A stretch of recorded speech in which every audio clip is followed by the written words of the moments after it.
Et quand Moïse dit à son peuple, ô mon peuple, pourquoi me maltraitez-vous alors que vous savez que je suis vraiment le messager d'Allah envoyé à vous? Puis quand ils déviennent, Allah fit dévier leur cœur, car Allah ne quitte pas les gens pervers. Et quand Jésus, fils de Marie, dit, ô enfants d'Israël, je suis vraiment le messager d'Allah envoyé à vous, confirmateur de ce qui, dans la Torah, est antérieur à moi, et annonciateur d'un messager à venir après moi, dont le nom sera Ahmad. Puis quand celui-ci vint à eux avec des preuves évidentes, il dit, c'est là une magie manifeste. Et qui est plus injuste que celui qui invente un mensonge contre Allah, alors qu'il est appelé à l'islam. Et Allah ne quitte pas les gens injustes. Ils veulent éteindre de leur bouche la lumière d'Allah. Alors Allah parachèvera sa lumière en dépit de l'aversion des mécréants. C'est lui qui a envoyé son messager avec la guidée et la religion de vérité, puis l'a placé au-dessus de toute autre religion, en dépit de l'aversion des associateurs. Sourate Laurent, 61e chapitre, verset 5 à 10. Merci. Donc, amina ta taurata kono kuma ya fa injil kono kuma ya fa yusufu mina nabi isa ayaka barakere nabi isa ya fa do zanta dans 16 verset 12 à 15 ya famu ala mune fo nabi isa mune fo akam boye mais on est ni chrétien mais dabla chrétien parce que on le voit yana nabi isa ya fo ya abu yati min badi ismuhu ahmad ne isa tani ko min min na to ahmad fala ma jaa hum bil bayna na bre bagaye aga mo bi na kete mais aw ka quelque chose o ko o muhammadu kele dro aya kuji abalma kerjawa wallahi atara ya tro ko rom muhammadu nara boy atara se ka sigi muhammadu tara ka sigi yora jadi rom kafiru nana te ka taa pe rom kerjaw kan muhammadu y'a mɛn don min na a y'a tɔɔrɔ komi musura b'o boyi don a y'a tɔɔrɔ yɛrɛ muhammadu tɔɔrɔ a ɲanina a ɲɛ kumuna a t'a la a bɛ fɛn min kɛ fo a ka nana jurula ci ka na f'a ɲɛna fo a ka na fari fa ko yanni dɔɔni k'ale bɛ na fanga di ninnu ma o bɛ se o kɔrɔ ko n'o lon sera ko dɔn ko farikolo minɛ muhammadu ka sɔrɔ ka farikolo n'i ye ale filɛ 16 verset 12 j'ai encore beaucoup de choses à vous dire. Oh, non, mais il faut qu'on ait quelqu'un qui va faire, on s'est dans son dé.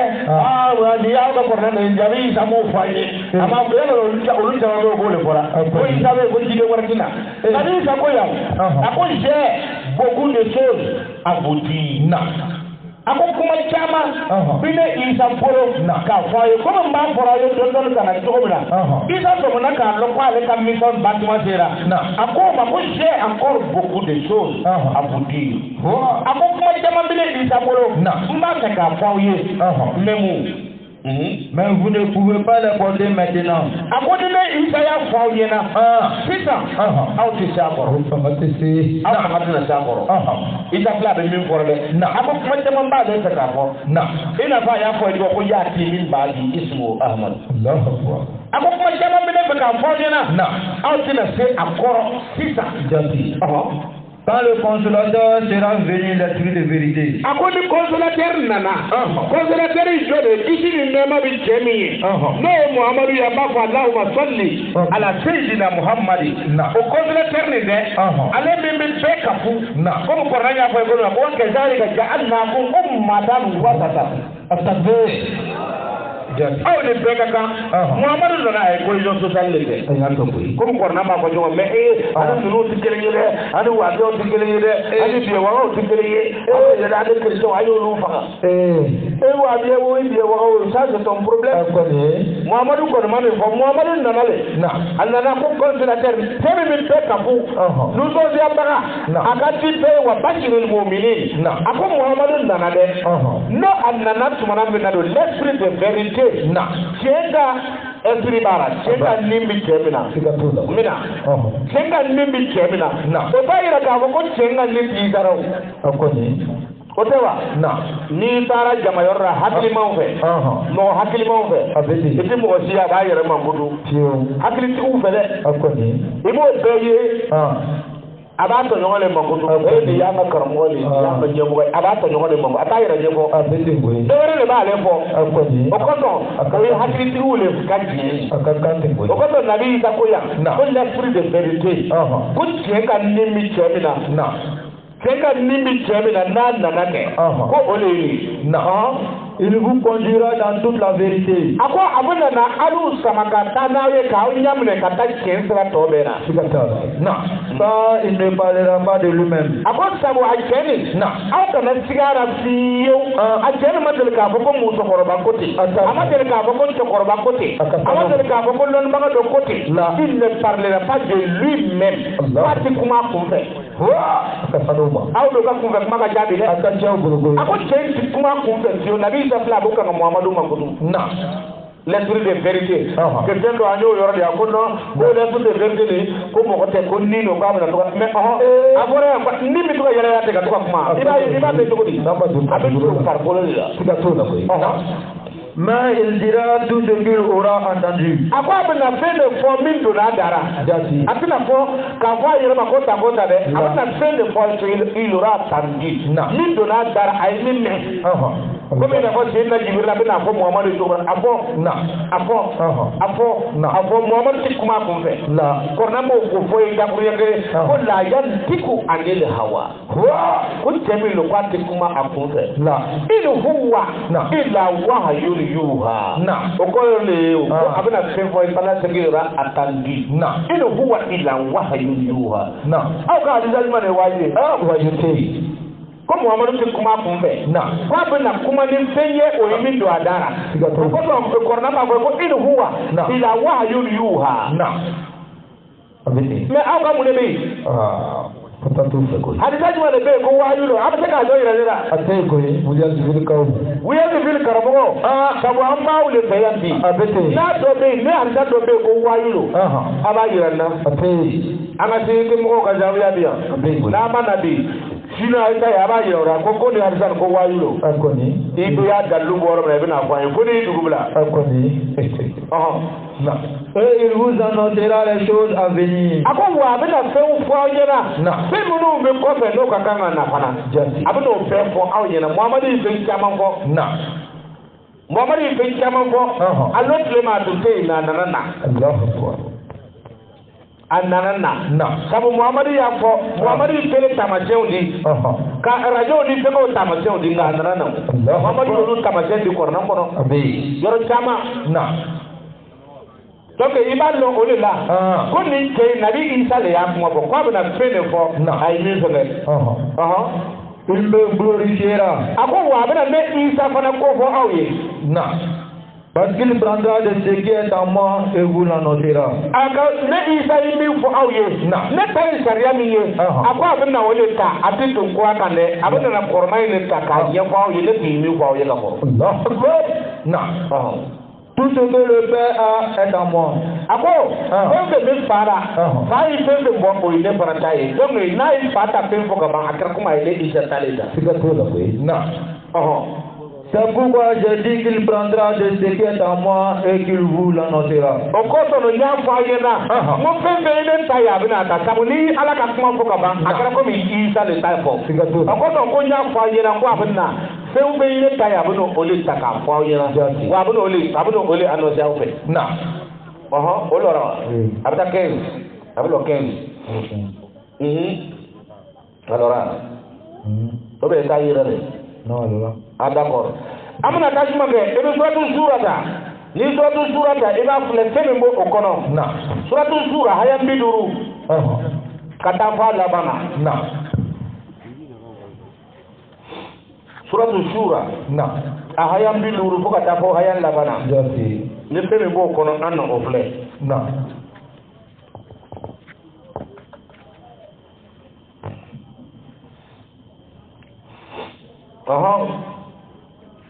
Zukura bele bolo. Ya faamu? Donc comme Nabi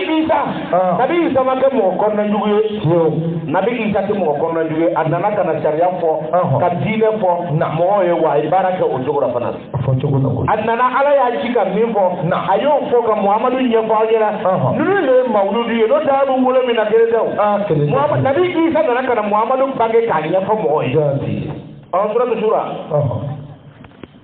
وما كان للبشر أنا يا فويا هو كذي أقول لك أنا تيجي نعسرتي هذا ما بين دوما أن يكلمه الله إذا بقول بي على تعالى كم فو على كم يونا دورا إلا وحيا هنا كرا وحي ليه أنت تقولون كلهم من الدين ولا وحي لكيراو ما كذا على جمهور ala ko le masrati mo sima ikane ala ka kuma do fo kaita do kira na ala ka dina kuma do illa wahyan ko ko na kara wahyi Allah akbar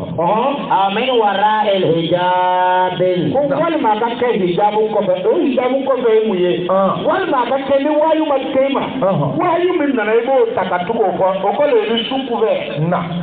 Allah akbar kabala tabana wayu martima me ibn nakana tuka ni nyefo mo oye wayu min be ido e wayu taka tuka fo mo le suku vere ko to akote ko ale ala tisradi mo ma fiyo ba ka kede jogora ayursilu rasulan wal ma menti den kurachi aw ma net aw ga hada tege munum bew kideo no kideo tensio ma ala do ko ga kuma suku ver ni corona yo o ko ni corona yo la o ma ko corona ma yo o ma ko corona ma dafa wa o kote ani ko corona ma dine do wala ko le ko ma dafa ka friu o nugo ako ko ga ke wajile wal ma suku ver fayuyi bi iznihi ma yasha'u ako wayu bin ke ka da tigima ne alaka jene tora mi ka di ale innahu aliyyun hakim sabu ala tara le korta masaye wa ala jigi tige bagaye wa kadhalika akwa binte ole koso aw hayna ilayka ruhan min amrina Muhammadu wala ko flare Allah akbar afleya ayaye nabi Isa wala ko fla wa yadnahu bi ruhil qudusi ale wala ko flana Muhammadu faraya ako wa kadhalika abinte aw hayna ilayka ruhan min amrina ako sogo keleno ele mana sene sabina ne nga nin kura do ci kana do ele Muhammadu farana abana wala ko fla sigatala Muhammadu farana wala ko fla de jati kote kana ma kunta tadri mal kitabu akon min koroma min dubira dele wala noye ale min dum tisega konan kala tisega kalanga sabu kafir min dunu wala al iman akwale min yerra ni bani ato tinninna ni te kafir min neye o koso ala min kurachi min kurachi ra ka korman te go ka kurachi kana dora do ka wala ko fla jati kono to min korma mi wulla nay ale ni tisega kornan kala di man ya to ni na walakin konga ja'alnahu nuran ako sabu ne ala tala ya blale o ni fana nya bla ka ke norale o ni wulla femina o kornay norale ako nya ke norale ka dawa nadi bihi man nasha'u min ibadina ako be mo le kanda na aye mo be ka dinne ka bonga jona donc korna me mo le kanda mo be sona ala ka jonyama ni kwiti so ala ka jonyama ika kunango ya bibulo ni ma so ala ka jonyama korna ti se ke le kanda no e korna ko chugo e do kuma wala forga ko wa innaka ako sabu ala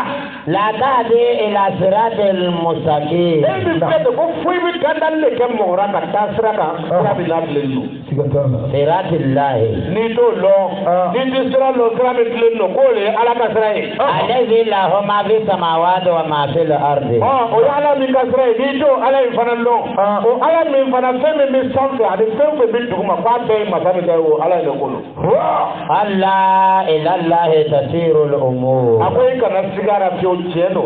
ika baro barage enille anga fiyo be kenyi mana ko mu jugu mana wa bebe ko se katala le am bebe se katala ya maria bebe dala le ko olora afra yedumo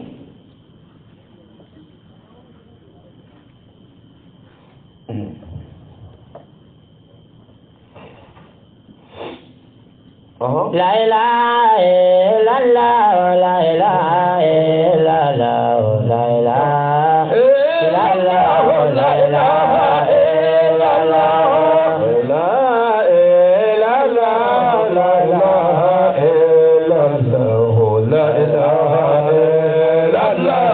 la ilaha illallah.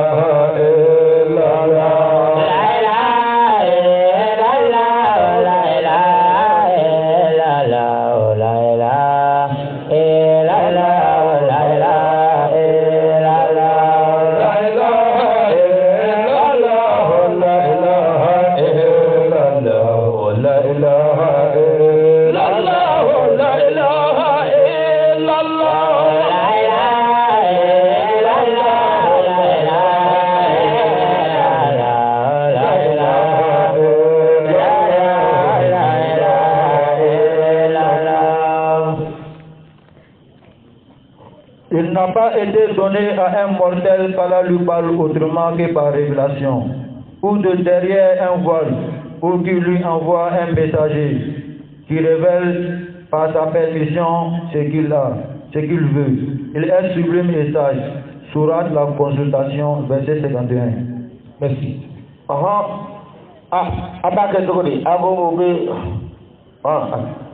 Ne question de Aïe Sangre. Ne question de Fanahaya. Alhamdulillah Rabbil Alamin, ambi wuli aussi tefo. Mo ya sita, ake wajiru kenenga. Sanji ya sege. Wajiru tabora limani abaka ole kama. Ale ni mo mi beto ala tame. Banga kara mo ko. Angini ala ke chesiri ani jija. Ala tudi. Alhamdulillah wuli ambil kau na nasiama. Oku oluga president. Anana foku farbambi ayere wolo fajera ako ka anyini ka wonte fe ka wonte ka do oke ala bi se ka nani no ya itro ni o tani ko se o do se rama semesla fa bola mo so ko ba le yoro ako ka le wa ndi ka wonte ma a follow aka do oke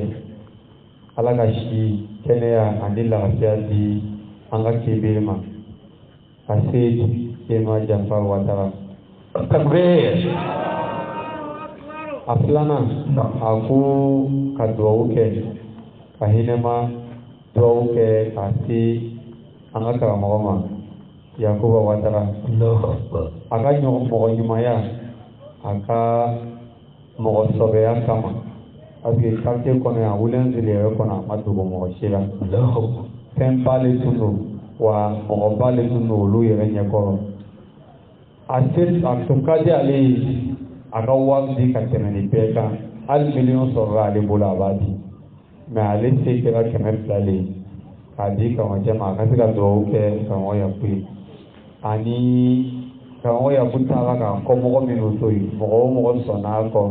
layila kama ani mɔgɔ o mɔgɔ tun y'a kanu Karamɔgɔcɛ ka dugawu kɛ o bɛɛ lajɛlen ye Ala bɛ se k'aw ka laɲiniw sabati cogo min. Donc, question minnu sera an fɛ o ye question fila ye. A question fɔlɔ Seyidu Watara a ko a bɛ Karamɔgɔcɛ fo a n'a ka kɔmɔgɔ bɛɛ lajɛlen. A ko ale ka ɲininkali tɛ min ye. A tun bɛ fɛ k'a dɔn filaninw ka denkundi ni muso nana jigin ka dencɛ fila walima denmuso fila sɔrɔ. Fɛnkɛ bɛ kɛ cogo di?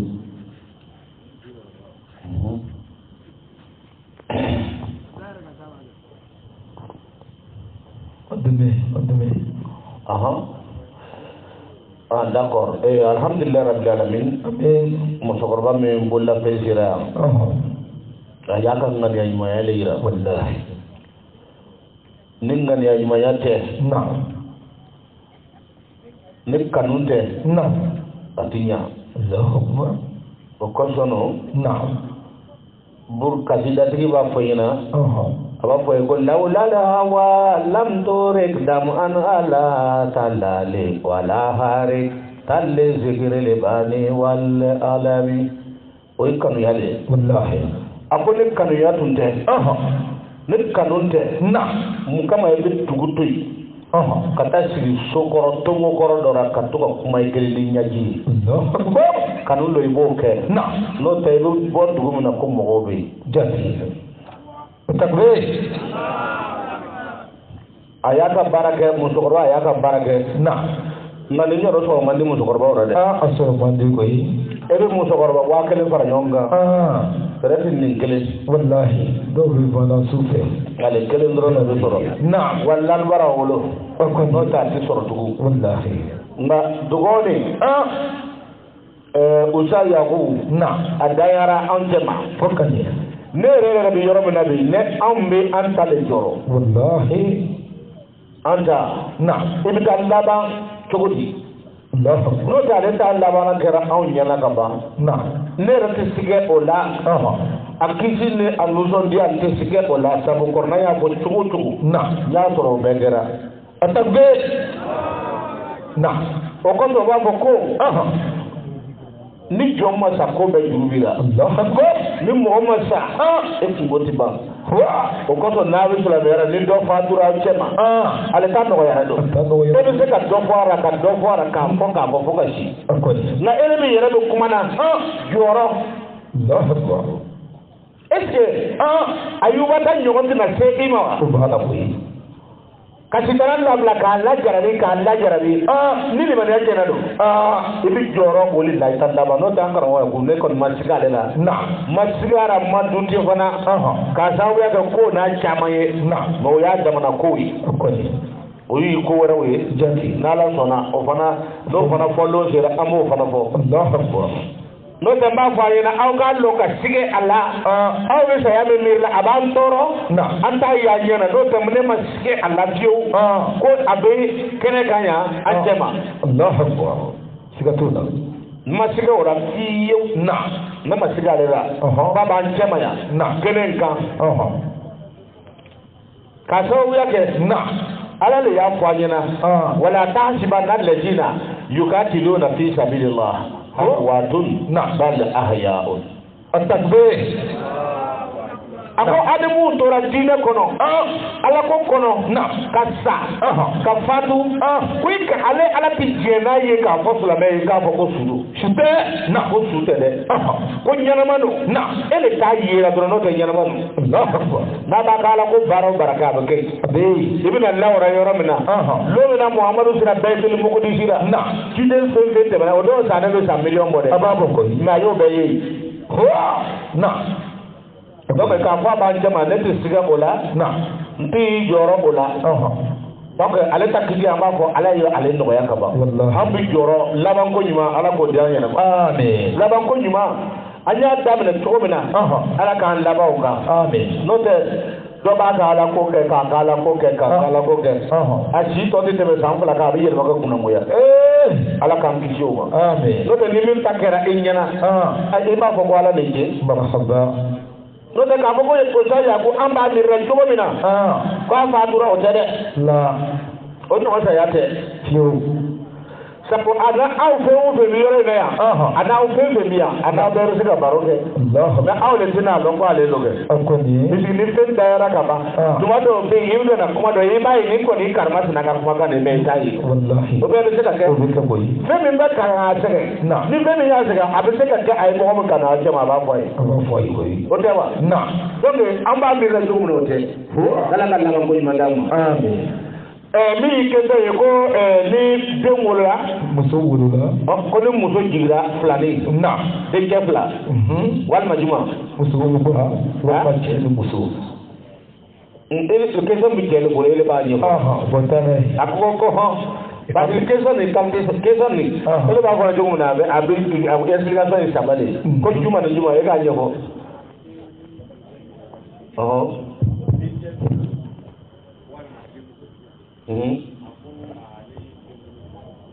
ni ma ye ele bi kelen fara kan ko denkɛ fila walima denmuso fila ele tɛ ka min fara kan o ye ele ta de ye dɛ n'i y'a lɔn ko o fana kunpan bira i b'i ta question kɛ an b'ale jaabi n'o tɛ i tɛ se k'o fara mɔgɔw ta kan dɛ a ko ni muso jiginra filanin denkɛ fila walima denmuso fila ko o kiti bɛ kɛ cogo di mɔgɔ min y'o question kɛ bon n t'a dɔn a bɛ dépend ale yɛrɛ bɛ tagabolo min na fɔlɔ n'o tɛ n'a bɛ naloma tagabolo in de la o bɛ mun karamɔgɔ o fana kiti a bɛna saga wɛrɛ siri a ka da la dɛ a b'a fɔ ko n'a bɛ naloma tagabolo in de la ma ɲi dɛ denkɛ fila denkɛ kelen saga jigi fila lo fo ka ɲɛ denkɛ kelen saga jigi fila n'a fɔra ko e ka saga naani san e yɛrɛ ka kalo sara bɛɛ 10,000 i bɛna san caman kɛ o wari mara la dɛ o bɛ taa juru ta don k'a yɛrɛ to juru la ten kana laban ka boli ka carte bila sariya y'a fɔ ye ko ni muso jigira kuma suru ɲɛfɛ komi aw bɛɛ b'a kalama cogo min na mɔgɔ min ɲininkali kɛ n b'a dɔn den tɛ mɔgɔ la donc a ma se an k'a fɔ ko an bɛna don k'a haya ta tugun komi i b'a dɔn cogo min na ni muso jigira ni dencɛ don sariya y'a fɔ ye ko tile 8 nan don k'a bɛ don seliji la n'i y'a don seliji la muso in bɛ sigi y'a faamu a bɛ sigi fi illa bi samsiha a bɛ sigi o nɔgɔ kelen in kɔnɔ yen fo ka taa se tile 37 jaabi ka fara tile 8 nin kan parce que tile 7 a seginna lon sɔgɔma joona den bɛ don seliji la a b'a la barika la ni dencɛ don jaabi aw kana da muso den foyi bɛɛ tigɛ o ma fɔ a ye ni dencɛ don a bɛ don seliji la tile 37 muso bɛ sigi o kɔrɔ n'o dafara waati min na lon min na hali n'a sɔrɔ muso min jigira den 5 de la hali n'a bɛɛ ye cɛ de ye sagajigi 1 ani pigeon 1 a tabere ala ta voilà ala ta ko n'a bɛɛ ye cɛ hali n'a ye den 10 de wolo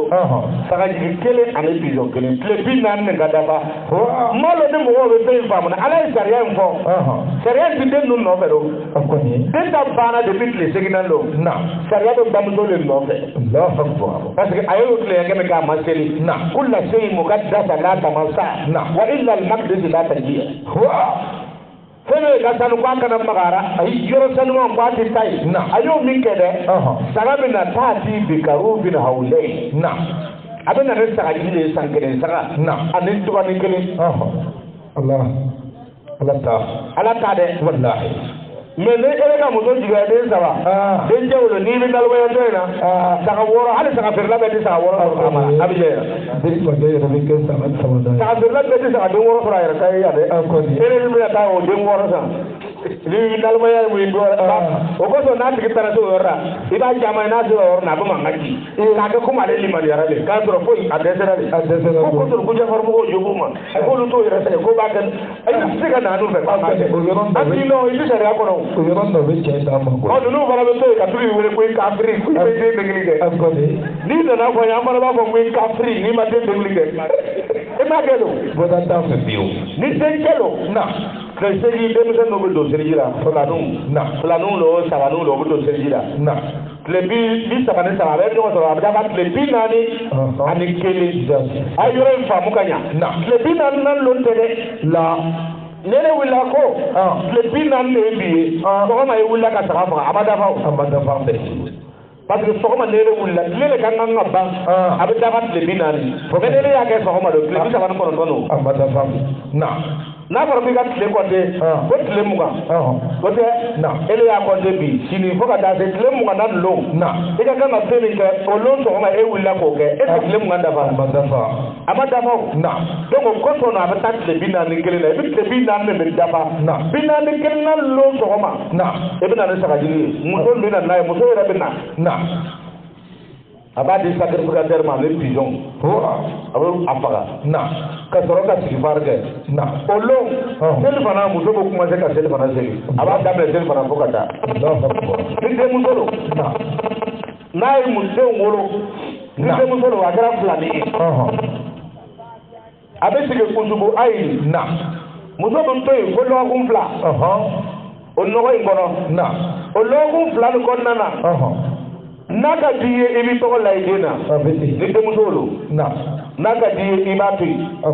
fo ka taa sisan a bɛ taa la suma tukimu sittatu wa sittina yawma a bɛ taa tile 66 ani 6 muso ta ka gɛlɛn nɔgɔra ala ye muso bila cɛ ɲɛ fɛn kelen min na dɔrɔn o ye nɔgɔ fanfɛla n'o tɛ diinɛ na diɲɛ fan o fan cɛ de bɛ muso sanfɛ olu ye sanfɛla sɔrɔ yɔrɔ min na o ye nɔgɔ de ye o b'a ɲɛ o yɔrɔ de la ye fotigiw ye k'o ni ce y'a faamu tile segi a tɔgɔ bɛ nin tile bi wɔɔrɔ ni o bɛ taa ɲɔgɔn sɔrɔ ko tile bi seegin ani kelen bi seegin ni kelen naani don sɔgɔma muso de bɛ na ni sagajigi kelen ani pizɔn ni hali n'a sɔrɔ a muso jiginra denmuso duuru le a bɛ na n'o de cɛ ye min fɔ ale min kun ka mali la mun n'o fara a kan n'a sɔrɔ la ale muso jiginra dencɛ kelen ani denmuso kelen i b'o sariya kɛ ten o sariya bɛ na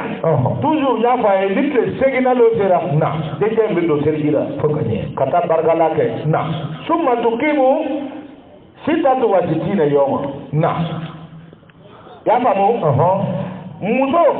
bɛɛ ka tile 40 bɛna se e tɛ saga ta dɛ hali saga tɛ sɛnɛ den ninnu kama muso de ma saniya fɔlɔ fo ni denmuso ta de taara dafa tile 81 saga bɛ faga o waati de o kɔnɔna na sa mun bɛɛ fɔra tan e tɛ se muso de ma o n'a fɔra e tɛ se a ma a tɛ ju kɛ quoi a bɛ faamu o la voilà e t'a ju kɛ i b'a to yen i ka kɔlɔsiw wo i ka kɔrɔna i ka fɛn sanumanw kana to a ka maga o si la n'a magara o la o bɛɛ nɔgɔra comme kɔrɔna y'a fɔ ala ka livre y'a fɔ cogo min na tuma dɔw bɛ yen n'i ma muso dɔw m'a faamu n'i y'a fɔ o b'a fɔ non e ko i bɛ jugura ale la ne tɛ o ko ala de y'a fɔ ala de y'a fɔ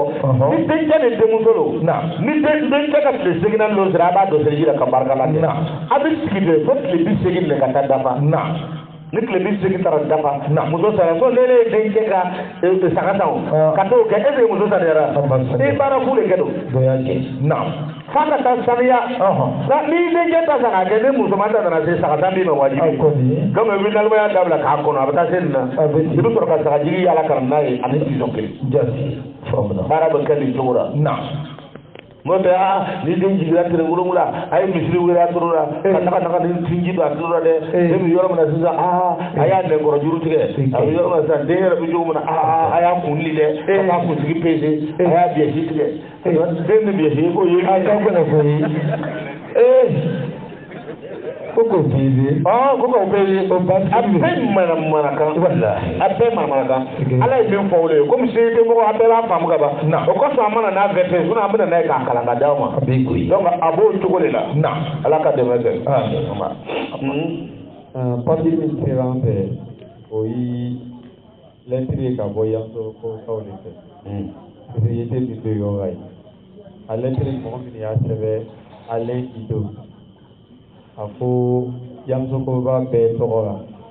ale bɛ fɛ ka karamɔgɔjɛ fo kɛrɛnkɛrɛnnye ma parce que olu ye karamɔgɔjɛ kanu san caman kanubagaw de nana fara ɲɔgɔn kan ka diinɛ ɲɛɲini k'a dɔn ka fara ɲɔgɔn kan ka fanga sɔrɔ fo ka n'a kɛ bi olu fana nana yɛlɛma ka kɛ sefetimɔgɔw ye. ka takbir o ko karamɔgɔjɛ y'olu sama bibi la ka nanaw n'olu ye nɔɔrɔ la o bɛ fɛ hali bi o bɛ dugawu kɛ ala ka si ni kɛnɛya ani lafiya di karamɔgɔjɛ ma si ni kɛnɛya ani lafiya k'a di an ka baaraw ma an ka kebiri hali bi o bɛ dugawu le ɲini karamɔgɔjɛ fɛ a ka dugawu kɛ olu ye o kanfora cogo min ka ɲɔgɔn lɔn ka kanfo ka ɲɔgɔn kanu diinɛ la hali bi ala k'o fanga di ala k'a latigɛ karamɔgɔjɛ bɛ se ka se olu fɛ yamusoko cogo min a bɛ programme na mais hali bi karamɔgɔjɛ ka dugawu kɛ olu ye a koɲɛ na wa a k'o sama dugawu la bɛ se ka fanga sɔrɔ cogo min olu fana fɛ donc a ye yamusokokaw ka kuma de o ye 400 di fo ka dugawu kɛ olu ye question laban go Aruna a ko mɔgɔ minnu bɛ muso furu ka taa tunga la ka taa san 1 san 2 dɔw ta yɛrɛ ye san 6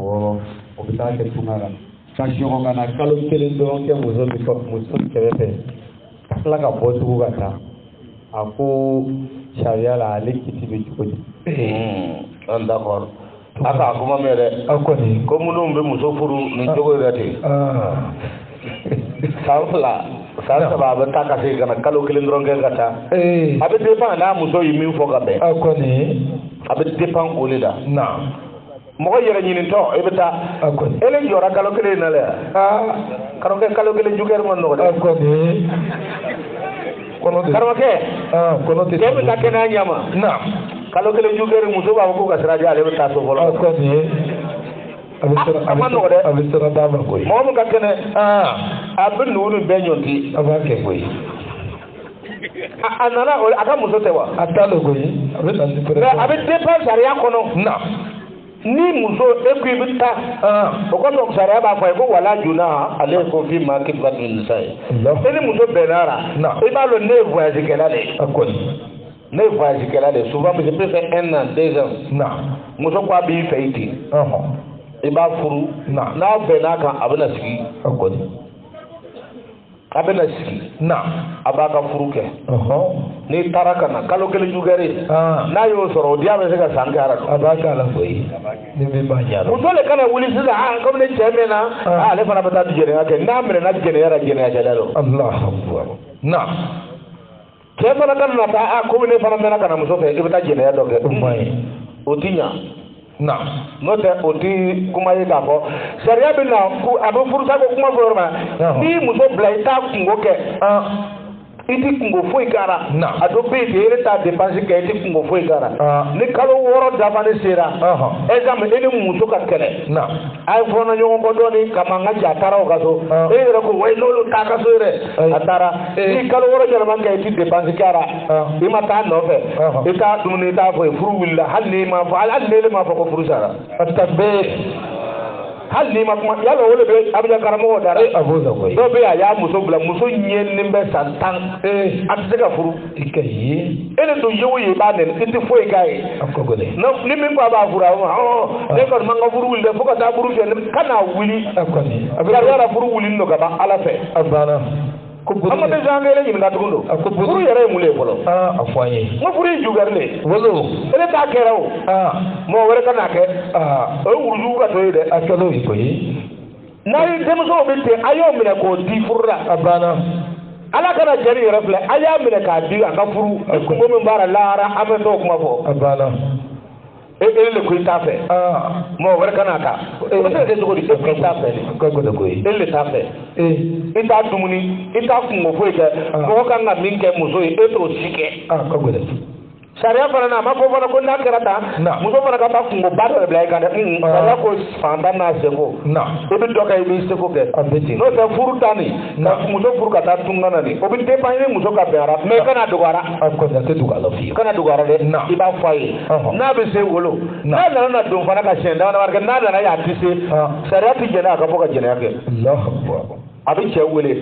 ka furu ɲɛbila wele a kɔni tun y'a fɔ ne ye ne tun y'a ye mun bɛ se n ko a bɛ ten a bɛ ten a bɛ ten mais sariya la cɛ jɛna n tɛna se n ko t'a fɛ ka to a ka furu kɔnɔ ka jɛnɛya kɛ n k'o de ye hɔrɔnya ye fo ka ɲɛ n tɛna se n b'a fɛ furu ka wuli sariya y'o fɔ o sɛbɛn bɛ kɔrɔnan kɔnɔ sariya y'o fɔ n'i ko furu ka wuli sariya b'a fɔ ɲɛna sisan ni cɛ sɔnna e bɛ cɛ dédommager n'a sɔnna f'a bɛ kɛ ten e de bɛ cɛ dédommager a ye wari min don i ka furu n'a ko a yafara banna ne nana ko ka furu walima e ka muso ye ko muso bɛ kɛ ko e tɛ na se e de y'a wele a ma kɛlɛ tɛ a ma sariya tiɲɛ ko nin yɔrɔ na e tɛ na se e de y'a kɛ cogo min ko a tɛna bɛn ara o yɔrɔ ko n'a ye sariya tiɲɛ i la hali y'a ti na bi fa jati mun bɛɛ o bɛ danna mais sariya tɛ fɔ aw nana ye condition dɔ de kama a tɛna bɛn min divorce demandé ale bɛ dɔ in dédommager ni muso de y'i furu i t'a ɲini i b'a filɛ i bɛ cɛ dédommager ka wari dɔ ɲini ka d'a ma a bɛ taa muso wɛrɛ ɲini ka furu fana ye divorce demandé i fana b'a filɛ i bɛ muso dédommager o dédommagé le ka gɛlɛn sa e bɛna n'a fɔra ko e ka fɛn caman kɛ walima ka dɔn n'a kungo dɔ ye f'a ka taa furu wɛrɛ sɔrɔ a bɛ gɛlɛn muso lafiyani n'o fan bɛɛ la quoi donc o côté naani ka na fɔ ko dɔ ye furu sa dɔ ka furu kɛ ka taara san kelen kɛ ka segin ka na kalo kelen dɔrɔn kalo kelen jugɛri ma nɔgɔ dɛ e ɲɛ bɛ den min na ten an bɛɛ bɛ sigi yan ko tile kelen don a ta kalo tɛ don taara a b'a wele ka wele ko tile kelen don seconde kalo t'an si ye dɛ a ta komi muso ti kɔnɔ ta olon bɛ ka jigin olon bɛ wolo n'o tɛ i b'a dɔn ye ten kalo kelen nin kɔrɔ n'a nana a bɛ den 30 to yen ka taa Allahu Akbar a b'a kɛ don nka komi muso ti kɔnɔ ta ka jigin wula fɛ wolo a ma nɔgɔ dɛ hali bɛ min filɛ o tɛ o surtout sila muso yɛrɛ o bɛ ka biɲɛtigɛ gba muso la biɲɛtigɛ gba muso la sisan hali o ti cɛ ko yɛrɛ la e bɛ ka i ka muso a bɛ layi kɔrɔ i bɛ kuma fɛ ka dɛsɛ foyi a b'a nɔ la yen a b'a nɔ la a lannen bɛ yen ten nɔ komi korokara a b'a nɔ la yen ten biɲɛtigɛ gba b'o la o joli fɔndɔ nin tigiw ye ɲa tugun o de bɛ ka muso yɛrɛ kɛ sisan a e n'a kɛ di n'o tɛ o kuma ka ca dɛ dɔ tun ka waati a ko ka duwawu kɛ ale cɛ dɔ ka duwawu kɛ ale denko gbanima ale fɛ kosɛbɛ. d'accord. dɔ wɛrɛ fana ka wari di ko Subiya Baba a ko ale mamakɛ de man kɛnɛ a ko ka duwawu kɛ mamakɛ ka se k'a yɛrɛ sɔrɔ o tɛmɛnen kɔfɛ a ko ka duwawu kɛ fana parce que ale fana ka laɲini dɔ ye fɛn dɔ ye ka se ka taa ɲɛ la mɔgɔkɔrɔba kan cogo min. mais sira ma sɔrɔ fɔlɔ a ko ka duwawu kɛ a bɛ ka latigɛ cogo min. alhamdulilayi. donc o la sa an bɛ dugawu de kɛ ala ka denko nɔgɔya nin ye. den caman b'a la fɛ ala ka denw nɔgɔya. a kana jigi tigɛ dɛ a ka ban b'a la wele ma adamaden bɛɛ n'i ka lajarabili yɔrɔ bɛɛ n'i ka lajarabili yɔrɔ don. mais ni fɛn min ye ala ko ye i b'a ta ni ala ko ye n'o tɛ ni ne tɛ kɛra dɔ ye ne sigilen don ka to ka kuma de n tɛ wajuli kɛ bi don depuis kunun wula fɛ ne ni dɔw farala ɲɔgɔn a ka ne yan a ma ne o ne donna n bɛ fɛn min bɛ ne farikolo la n b'a dɔn mais n'i ka fila ta ka wuli ka bɔ ka na i b'a la ta fɔ n bɛ fɛrɛ ka tila ka segin ka taa to ka yɛrɛ yɛrɛ tugun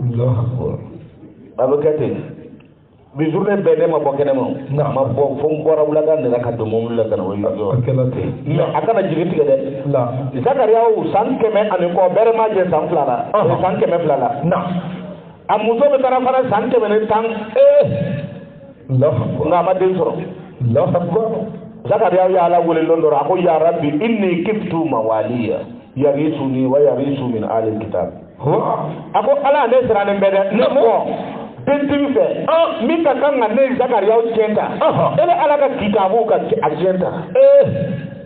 Zakariyaw y'o fɔ a tɛ yen i y'a fɔ koyi a taara yɛlɛ la ko walam akun bidu a i ka shakiya a ko ne Zakariyaw do bɛ ele ala wele la a mɛnna dɛ man fari faga i wele la n ma kunnangoya n ma jigi tigɛ i wele la mais ne bɛ wele la a mɛnna dɛ mais ala ye den d'a ma o den kɛra Yahaya ye a kana jigi tigɛ a ka ala wele den b'a ala fɛ ala bɛ den di ala ka denko nɔgɔya ala k'an kunna diya alhamdulilayi rabbil alamin a kɛra question kuncɛli ye an bɛ foli bila fɔlɔ an ka karamɔgɔcɛ ka kalandenw yɛrɛ la tagama n'a ka jɛɲɔgɔn ninnu olu de ye boliboli dɔ kɛ ani terrain cɛkɔrɔba minnu b'a kɔlɔsi pour que an ka bi ka kalan ka se ka kɛ an bɛ foli bila o ye a ɲini ala fɛ hali bi o bɛ lɔnni ɲini min na ala k'a sabati o n'an bɛɛ lajɛlen ye hali bi cɛsiri ani jija ala k'a d'o ma a ɲini ala fɛ ala ka hinɛ an ka karamɔgɔcɛ la ala k'a jigiyaw ɲɛ ala k'a sara kɛ a jinɛ ye alhamdulilayi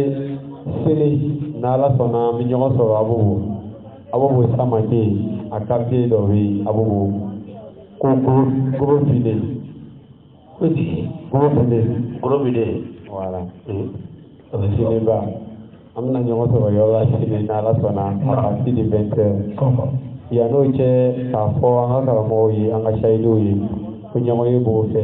sini fana seli kɔfɛ ko an ka ɲɛmɔgɔ Abulayi Watara ale de ye ɲɔgɔn convoqué o ni ɲɔgɔn cɛ n'ala sɔnna donc CCT organisation ye an bɛ deli k'an ka numéro di ka tɛmɛ an ka page officielle mɔgɔw ka se ka bɔ a kalama wajulu min kɛra sun na ale ni wajulu min kɛra depuis an ka mawuludu daminɛ fo ka na se a ka kuncɛ ma sini n'a taara Facebook kan a bɛ taa sɔrɔ an ka page officielle la comité culturel de la génération des trois testaments de Côte d'Ivoire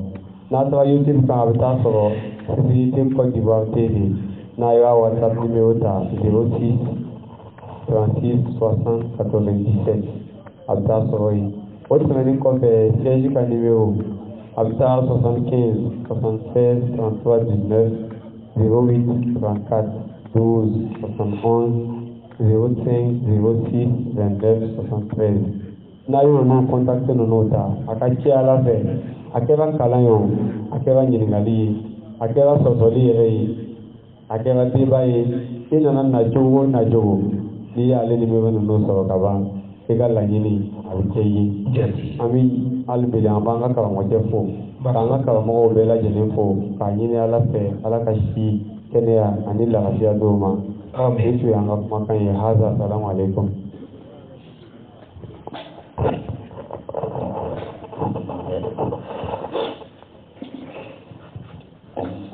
La ilaha illallah, la ilaha